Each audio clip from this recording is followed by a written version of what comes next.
Bienvenidos a su programa Aunque Duela, profesionalmente hablando, con quien les habla, la doctora Wanda Pérez. Como siempre, trayendo información de salud y de alta complejidad y con especialistas de alto nivel para el conocimiento general de todos ustedes. Así saben hacia dónde orientarse y cómo orientarse. Además que pueden hacerlo también con sus familiares y amigos. El día de hoy tenemos una invitada, como siempre, destacada y especial. Tenemos como invitada a la doctora Yania Paola Sánchez. Bienvenida, doctora. Muchas gracias. La doctora es cirujana vascular y endovascular, además de ser cirujana general, y está formada tanto aquí en nuestro país como en el exterior. Se formó, doctora, ¿dónde realizó su formación? El Hospital Civil de Guadalajara. Esa es su formación de subespecialidad. Sí, allá me formé de angióloga, cirugía vascular y endovascular. Qué bueno, doctora, bienvenida. Es un placer tenerla con nosotros. Gracias. Hoy vamos a hablar de un tema interesante, doctora, con la creciente comorbilidades que se han presentado o enfermedades que se presentan en la medida con el paso del tiempo, como la obesidad, enfermedades renales, otras enfermedades metabólicas como la diabetes y demás.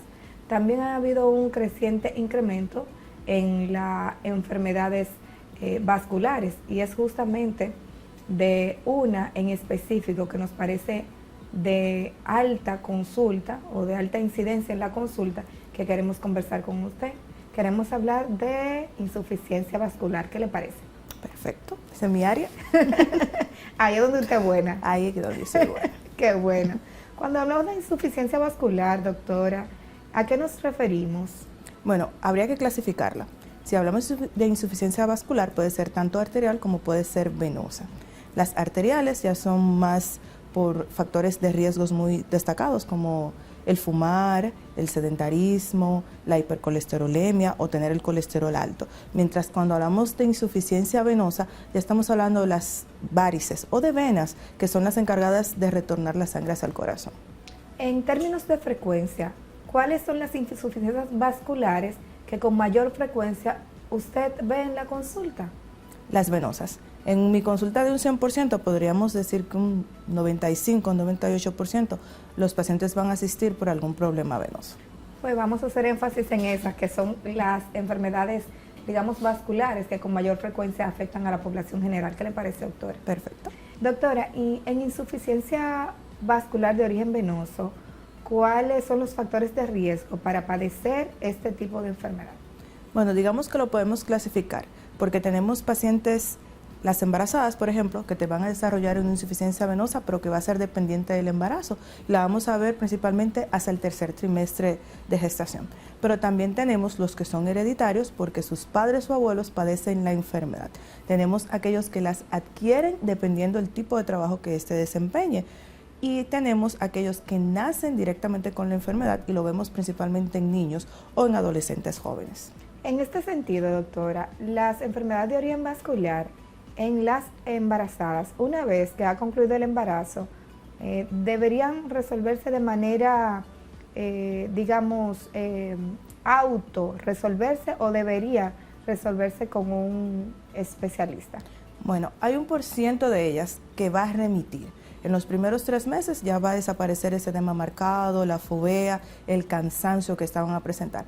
Pero hay otro % que sí va a tener ya enfermedad venosa a tiempo prolongado y tiene que darse seguimiento por el vascular.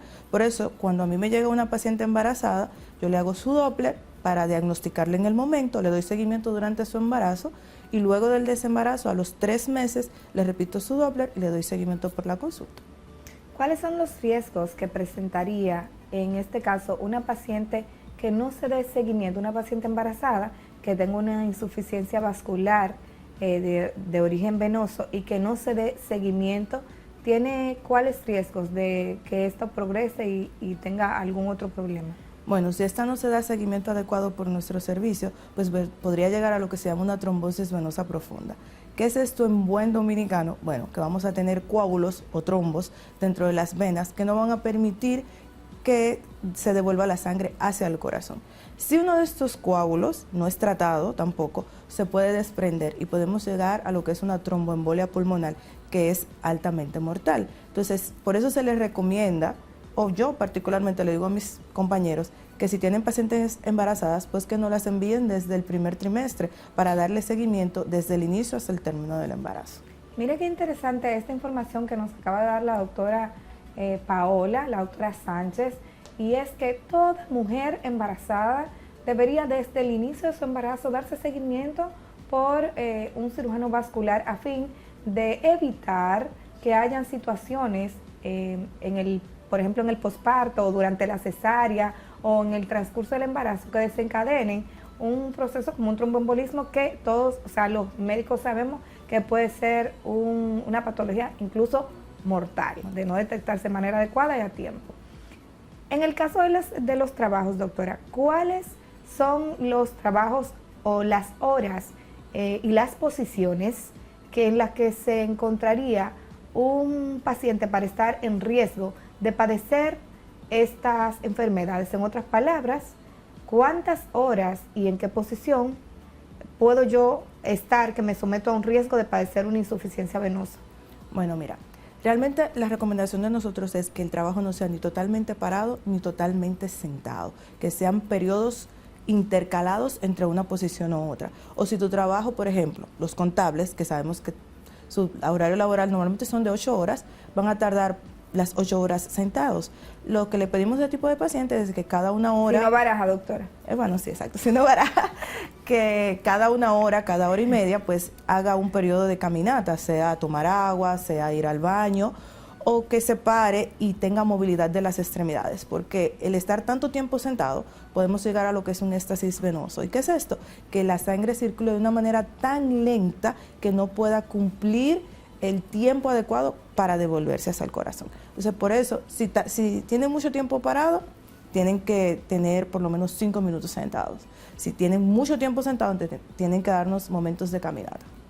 ¿Cuáles son los signos, doctora, que puedo observar o que pueden observar las personas, nuestros televidentes, nuestros oyentes? ¿Cuáles son estos signos o estos síntomas que pueden observar, ver o sentir que dicen, mira, estoy teniendo un problema vascular, necesito ir con el cirujano vascular? Bueno, mira, la consulta, la mayoría de los pacientes llegan diciendo, doctora, me siento las piernas muy cansadas, las siento pesadas. Otros te pueden decir, yo siento como que me están caminando hormiguitas o como que se me están adormeciendo, o siento que cuando piso el suelo no lo siento el suelo, siento que estoy pisando en el aire. Algunos te llegan diciéndote, expresándolo así. Otros te dicen, es que cuando yo termino de trabajar o cuando llegan las 5 o 6 de la tarde, siento que las piernas se me hinchan, los pies, el zapato ya no me cierra o me lo tengo que quitar porque ya me aprieta. Esos son los principales signos que ellos llegan a la consulta diciendo.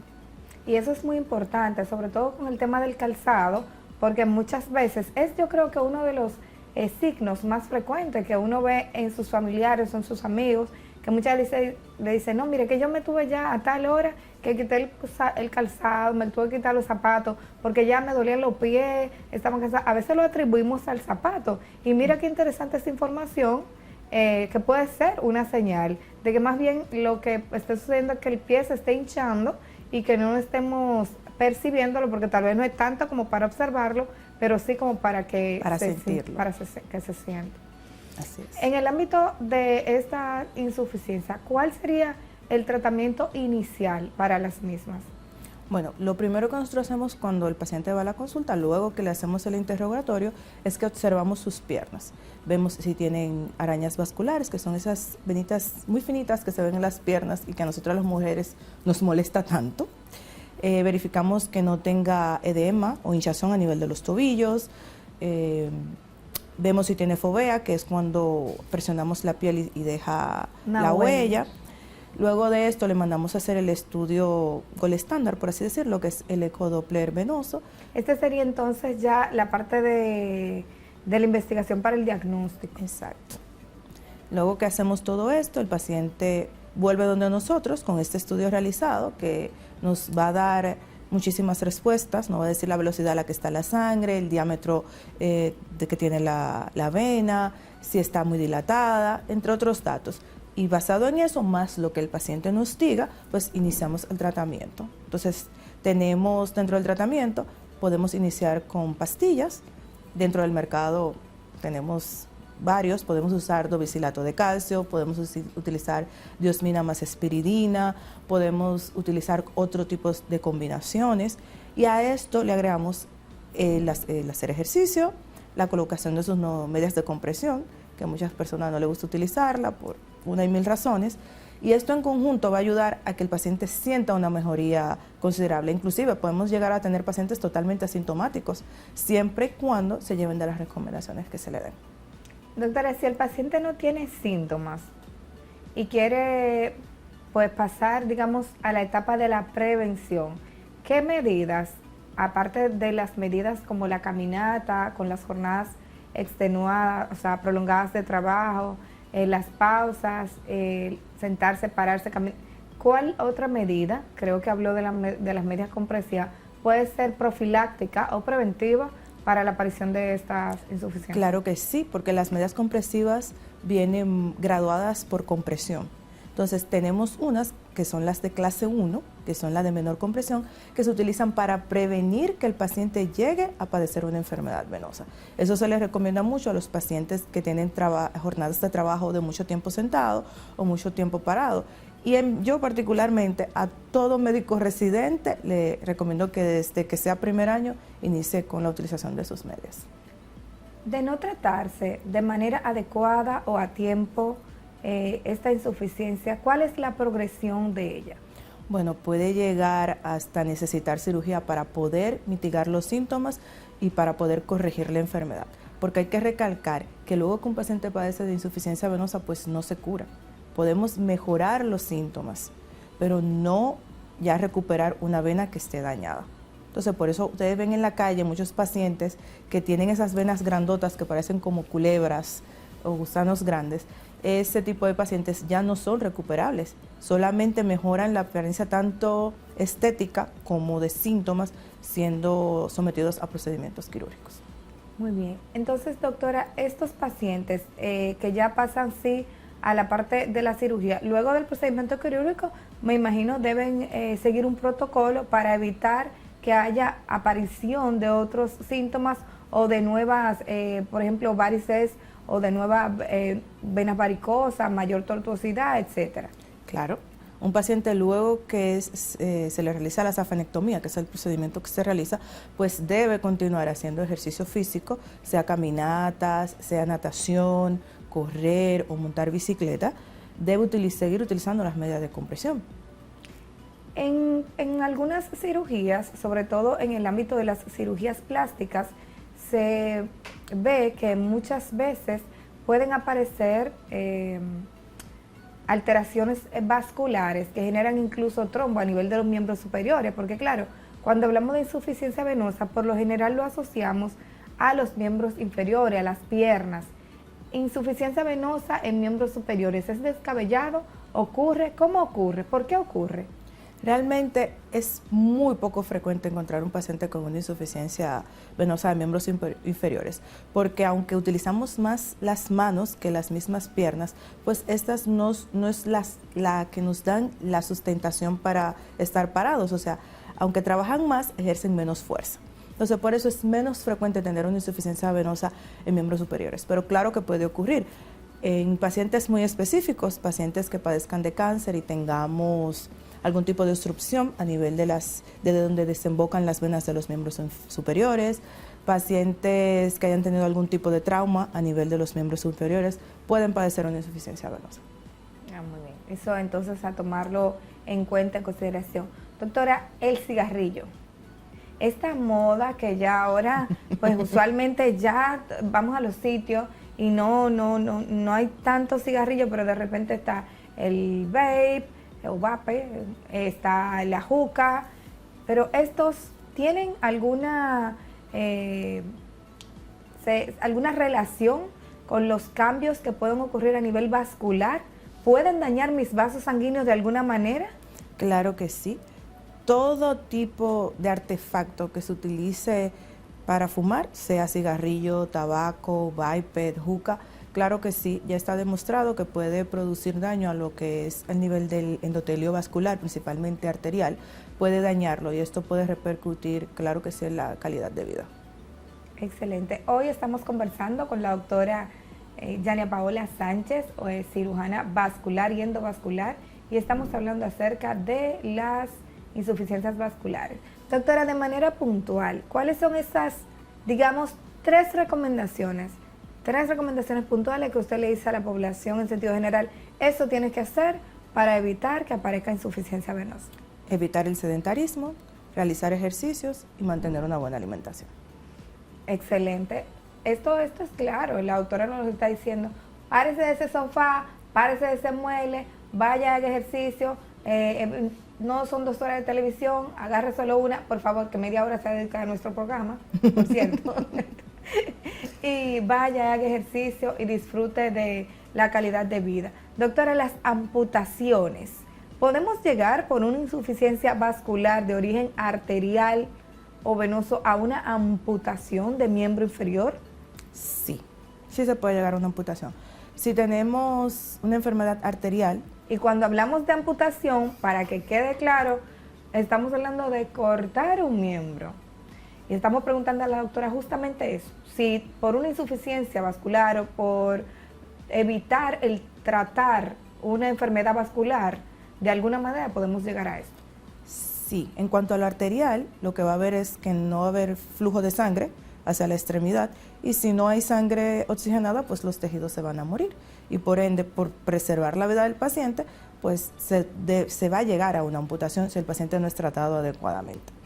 En cuanto a lo venoso, va a depender, porque un paciente venoso que no tenga una úlcera venosa, que no esté infectada, que no peligre su vida, no debe llegar a una amputación. Me está diciendo, doctora, entonces, que yo puedo pasar de tener un miembro, una pierna, por ejemplo, hinchada, de que aparezcan mis varices, de que no me trate, que aparezca una úlcera, ya sea porque el picor que yo sentía, esa sensación que usted me manifestaba de que el paciente tiene como que le pica o como que me empiezo a rascar, puede aparecer una úlcera que pueda comprometer mi miembro. ¿A eso nos referimos? Claro que sí. Si la úlcera no es tratada y esta está infectada y ya llegamos a un fallo multiorgánico, ya estamos en una sepsis y estamos conscientes que el foco es la pierna donde está la úlcera, pues sí puede llegar a una amputación, pero tienen que juntarse ciertos factores. Por ejemplo, un paciente diabético que tenga una úlcera vascular que esté infectada, en la que peligre su vida, pues por preservar su vida puede llegar a una amputación. Esto no es para terror de nadie, esto no es para que nadie se sienta como que están con un psicoterror conmigo. Es para que sepamos que realmente hay cosas que pueden suceder y que las cosas van ocurriendo por paso y que de algo tan simple puede desencadenarse algo que pudiera considerarse catastrófico, como la amputación. Y en estos pacientes de manera muy particular, que yo sé que usted tiene una alta incidencia de pacientes diabéticos en la consulta, precisamente por lo que ocurre con los vasos sanguíneos en estos pacientes, yo sé que hay que estar ojo pelado con eso. Darse seguimiento por su especialista, en este caso por un vascular, para verificar que esto pueda tener una progresión hacia la sanación. O por lo menos yo he visto, doctora, que muchas úlceras no cierran de manera, digamos, rápida o oportuna, pero sí se mantienen, digamos, sin infección. Bueno, eso va a depender mucho del paciente. Todos estamos conscientes que tenemos pacientes que son muy disciplinados y pacientes que tal vez no son tan disciplinados, por así decirlo. Entonces, te voy a contar una anécdota. Yo tengo un paciente, ya él tiene conmigo casi 2 años. Él llegó donde mí con úlcera en ambos miembros inferiores, circulares las dos, infectada, súper mal. Tenía casi 10 años con las úlceras, pero llegó hace 2 conmigo. Yo le dije al señor, si usted se compromete conmigo a seguir el tratamiento tal cual, pues podemos cerrarla, pero esto es con paciencia. Y realmente 1 año y medio después, ambos miembros inferiores totalmente cerrados, ya sin úlceras, sin infección, teniendo una calidad de vida buena y ya trabajando sin ningún tipo de repercusión. Excelente, esas son buenas noticias. Eso significa, y ya la doctora nos lo dice, que todo dependerá de usted, como paciente, cómo usted se comporte y cómo afronte su proceso de enfermedad. En sentido general, doctora, si no pasamos, entonces, ¿en qué tiempo usted le da seguimiento a un paciente desde el punto de vista de la medicación clínica para ver los resultados? O sea, usted dice, mira, yo lo voy a observar por tanto tiempo y si no le va bien, paso entonces a cirugía.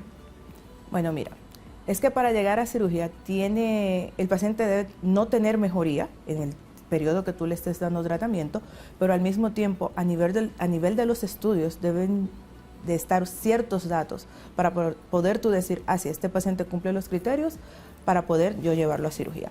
Pero respondiendo también al tiempo con el que se le puede dar tratamiento al paciente, luego que llega a tu consulta, nosotros le damos un periodo de 3 a 6 meses para ver si el paciente realmente mejora. La gran mayoría, un 80, un 90% te va a mejorar con tratamiento.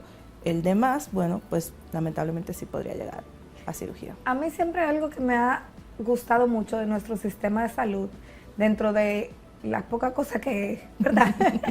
Pero a mí sí me gusta que los pacientes en nuestro sistema de salud pueden tener acceso a un especialista de manera independiente, pueden tomar la decisión de ver que presentan un signo, un síntoma de alarma y pueden pasar directamente a un especialista. Eso le da tiempo a resolver su problema de manera mucho más rápida. No es un sistema que te tranca, que te dice, no, primero aquí, después allí, sino que te permite acceder a los especialistas. Doctora, ¿dónde podemos contactarla? ¿Cómo podemos encontrar a la doctora Sánchez? Bueno, aquí en Santo Domingo estoy en Macromédica Dominicana, en Centro Médico Elohim, y para los pacientes del este estoy en Centro Médico Punta Cana en Bávaro. ¿Y su teléfono, doctora? 829-717-1844. Ya saben, solamente para preguntas puntuales, no consultamos por teléfono. No. Ha sido un programa muy interesante. Hemos conversado con la doctora Yania Paola Sánchez, cirujana vascular endovascular, que nos ha traído importante información acerca de las alteraciones o las insuficiencias vasculares, tanto venosas como arteriales. Doctora, muchísimas gracias por participar con nosotros. Gracias por la invitación. Esto ha sido Aunque Duela, profesionalmente hablando, con quien les habla, la doctora Wanda Pérez, en una entrega más. Hasta la próxima.